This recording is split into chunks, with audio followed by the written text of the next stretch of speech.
கோவையில் கனமழை காரணமாக மின்கம்பம், மரங்கள் சாய்ந்து விழுந்துள்ளன. மக்கள் நலன் கருதி மின்சாரம் துண்டிக்கப்பட்டுள்ளது.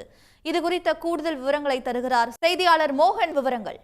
கோவை மாவட்டத்தில் கடந்த 3 நாட்களாக அவ்வப்போது மழை பொழிந்து வருகிறது. கடந்த 2 நாட்களாக ரெட் அலர்ட் கொடுக்கப்பட்டு தொடர்ந்து மழை பெய்து வருகிறது. இதன் காரணமாக பல இடங்களிலும் வெள்ளப்பெருக்கெடுத்து ஓடக்கூடிய காட்சிகளில் நம்மால் காண முடிந்தது. இந்த மழை பொழியக்கூடிய நேரத்தில் சில நேரம் காற்றும் வீசுகிறது. அவ்வாறு வீசக்கூடிய காற்று மரங்களை சாய்த்து விடுகின்றன. அதன் ஒரு பகுதியாகவே கோவை வடவள்ளி அடுத்த ஐஓபி காலனி பகுதியில் 5 மின்கம்பங்கள் திடீரென சாய்ந்திருக்கின்றன. இந்த மழை ஊரில் காரணமாகவும் அதிகமான அளவில் காற்று வீசியதன் காரணமாகத்தான் மின்கம்பங்கள் சாய்ந்து இருக்கின்றன. அதே போன்று தென்னை மரங்களும் வேரோடு சாய்ந்திருக்கிறது.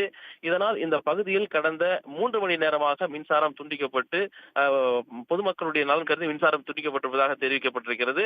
அப்பகுதியை சேர்ந்த ராஜ்குமார் என்பவர் கொடுத்த தகவலின் அடிப்படையில் உதவி மின் பொறியாளர் உடனடியாக மின்சாரத்தை நீடித்து தற்பொழுது இந்த மின்கம்பங்களை அகற்றக்கூடிய பணிக்கு மீட்பு படையினர் அனுப்பியிருக்கின்றார். ஐஓபி காலனி பகுதியில் கிட்டத்தட்ட 100க்கும் மேற்பட்ட குடும்பங்கள் வசித்து வருகின்றனர். அவர்களுக்கு தற்பொழுது மின்தடை ஏற்பட்டிருந்தாலும் கூட துரித நடவடிக்கையை அவர்கள் ஏற்றும் வகையில் இருக்கின்றார்கள்.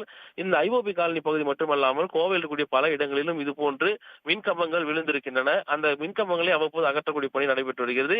அதில் அதிகபட்சமாக இந்த ஐஓபி காலனியிலேயே 5 மின்கம்பங்கள் ஒரே இடத்தில் சாய்ந்திருக்கின்றன. அது மட்டுமின்றி மரங்களும் சாய்ந்திருக்கின்றன. அதனை பாதுகாப்பாக அப்புறப்படுத்தி மின் சேவையை உடனடியாக வழங்க வேண்டும் என்று பொதுமக்கள் கோரிக்கை விடுத்திருக்கின்றார்கள்.